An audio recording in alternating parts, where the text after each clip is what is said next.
সবাই কেমন আছো? আশা করি সবাই ভালো আছো, আমিও বেশ ভালো আছি। নতুন একটা ভিডিওর সাথে তোমাদের জানাই ওয়েলকাম। এখন বাজে 10:30 মতো। আর এখন আমি উঠেছি ওই 11টার দিকটা, না 10:30টার দিকটাই উঠেছি, কারণ কালকে গিয়েছিলাম ঠাকুর দেখতে। আর তোমাদের সাথে অবশ্যই শেয়ার করব কে কে গিয়েছিলাম, আর বাড়ির থেকে কে কে গিয়েছিলাম না গিয়েছিলাম, তোমাদের দাদাভাই বাড়িতে এসেছি কি না, তোমাদের সাথে কোনোটাই আমি ভিডিও শ্যুট করতে পারিনি বা শেয়ার করতে পারিনি। যাই হোক, আজকে হচ্ছে ভাইফোঁটা। আমার তো হবে না আর কি ভাইফোঁটা দেওয়া, কারণ আমার ঠাকমা মারা গেছে, ওই বাড়ি হচ্ছে অসুস্থ চলছে। যাই হোক, এই বাড়িতে কি কি আয়োজন হবে না হবে সবটাই তোমাদের সাথে শেয়ার করব। আজকের পুরো ব্লগটা তোমরা দেখতে থাকো, আর সারাদিন কি করি না করি সবটাই দেখতে থাকো। চলো তাহলে, আমার স্নান পুজো সব কমপ্লিট। এখন হচ্ছে সবজি কাটবো, আর বাড়িতে কী রান্না হবে অবশ্যই দেখবে স্পেশাল কিছু। আর তোমাদের দাদাভাইয়ের তো কোনো বোন টোন নেই, ওই জন্য কোনো ভাইফোঁটা আর হবে না ওর। যাই হোক, তোমরা পুরো ব্লগটা দেখতে থাকো। স্নান পুজো সব কমপ্লিট করে এই যে সবজি কাটতে বসে গেলাম, কারণ হচ্ছে আমি যাব ওই বাড়িতে। প্রতিদিন আমি রান্না করে দিয়ে আসি, কারণ আমাদের ওই বাড়িতে আমার ঠাকমা মারা গেছে, অসুস্থ চলছে, যেহেতু আমার দাদা আর দাদু খাবে তার জন্য। ওরা তো রান্না করতে পারে না, আর মা মানে মালসা করে, ওই জন্য আর কি রান্না করবে না। ওই জন্য বাড়ির পাশেই বাড়ি, ওই জন্য আমি আর কি রান্না করে দিয়ে আসি, প্রতিদিন গিয়ে রান্না করে দিয়ে চলে আসি। তার জন্য তার আগে আমি বাড়ির সমস্ত কাজবাজ করে এই যে এইগুলো গুছিয়ে থুয়ে যাচ্ছি, যেহেতু বাড়ি এসে আবার রাঁধবো। ফ্রায়েড রাইসটা আমি করব, আর মাংসটা আমার শাশুড়ি মাই করবে আর কি। ফ্রায়েড রাইসের জন্য সব কিছু কেটে কুটে নিয়েছি, আর এই যে আমি গুছিয়ে চলে যাচ্ছি ওই বাড়িতে। আর আজকে ওই বাড়িতে রান্না করব। এই যে ভাতটা বসিয়ে দিয়েছি, আর এদিকে হচ্ছে ডাল সেদ্ধ, ভাত আর ডাল সেদ্ধ করব, আর এদিকে হচ্ছে আলু ভাজা আর পটল, সরি, বেগুন ভাজা, বাড়িতে শিম চলে ভাজা, এসেছি, এগুলোই আর আর কি। এখন হচ্ছে ফ্রায়েড রাইসের জন্য আর কি এগুলো ভাজা হচ্ছে। গাজর, বিন, ক্যাপসিকাম এগুলো ভেজে নিচ্ছি হালকা হালকা করে, তারপরে হচ্ছে মিক্স করে নেবো সব। ভাতটাও রাঁধা হয়ে গেছে, ভাতটা রান্না করে নিয়েছে আমার শাশুড়ি মা, যেহেতু আমার একটু লেট হয়ে গিয়েছিলো, ওই জন্য অনেকটা বেজে গেছিলো ঘড়িতে, ওই জন্য ভাতটা করে নিয়েছিল। আর বাড়ি এসে আমি দেখছি যে ভাতটা রান্না হয়ে গেছে আর কি। আর এদিকে আমি মিক্স করে নিয়েছি। ফ্রায়েড রাইসটা খেতে কিন্তু বেশ দারুণ হয়েছিল, আর মাংসটাও খেতে খুবই সুন্দর।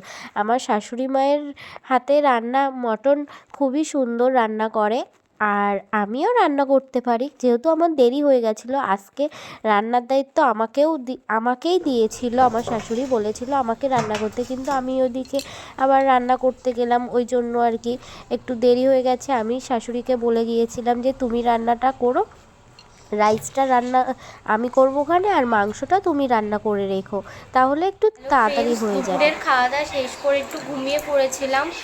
এখন বাজে সন্ধে 6:13 মতো।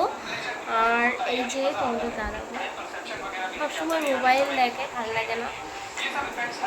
আজকে ঘুরতে যাওয়ার কোনো প্ল্যানিং নেই, ছিল বাট সন্ধেবেলার দিকে একটু মানে আর একটুখানি পরে ফানুস উড়াবো, তোমাদেরকে একটু শেয়ার করব, তোমরা বুঝতেই পারবে।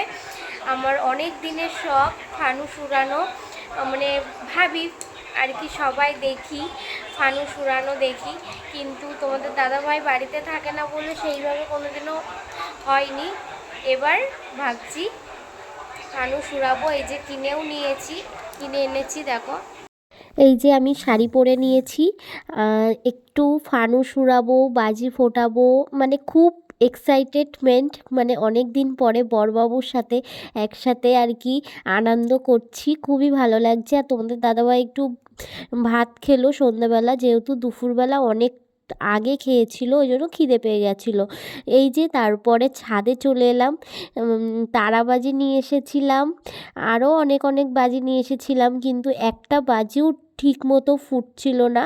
তার জন্য এই যে তারাবাজি ভাবছিলাম যে মানে বাচ্চাদের মতো, তোমাদের দাদাভাই খুব হাসছিল যে আমরা কি বাচ্চা নাকি যে এইভাবে মানে এই ধরে ধরে করতে হবে।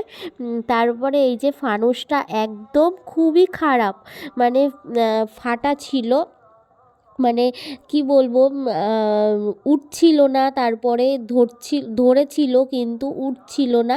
তার জন্য মানে খারাপ ফানুস ছিল, কপালটাই খারাপ আর কি। ফানুস উড়াতে গিয়ে এরকম হবে আমি জীবনেও কোনো দিনও ভাবতেও পারিনি। আর আমি কোনো দিনও ফানুস উড়াইনি কোনো দিনও, এই প্রথমবার ভাবলাম যে বড়বাবুর সাথে একসাথে দেখি যে সোশ্যাল মিডিয়ায় ফটো অনেকে পোস্ট করে, কি সুন্দর লাগে, কিন্তু আমার কপালটা এতটাই খারাপ যে ফানুসটা ফাটা ছিল, মানে কাগজটা ফেটে গেছিলো কি জানি না আমি ঠিক, তারপরে হলো না। যাই হোক, মানে ফটো তোলার মতো আর কি ফটোটা তুলেছি।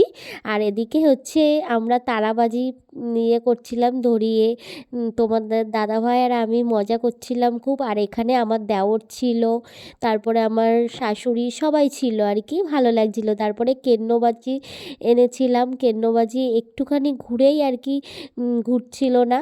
খুবই মজা করছিলাম আজকের, মানে মুহূর্তটা কোনো দিন ভোলার মতো না। তারপরে দুখানা ফানুস আনা হয়েছিল, দুখানার মধ্যে দুটোই ফাটা ছিল, ভালো ছিল না। তাই ভাবছি যে এটা রেখে দিই, ফেরত দেওয়া যাবে, তাই আর কি প্যাক করে আবার ফেরত দেওয়ার জন্য প্যাকিং করে রাখছি। আর তোমাদের দাদাভাইয়ের একটা বন্ধু এসেছিল, সে আর কি বললো যে এটাও ফাটা, এটাও ভালো না, প্যাকিং করে রাখলে ফেরত দেওয়া যাবে। যাই হোক, কোনো রকম কোনো মতে এই যে ফটোটা তোলা হয়েছে, তাও তো ভালো ওঠেনি আর কি, খুবই খারাপ লাগছিল। যাই হোক, আজকের ভিডিওটা এই পর্যন্ত। টাটা, বাই বাই, সবাই ভালো থেকো।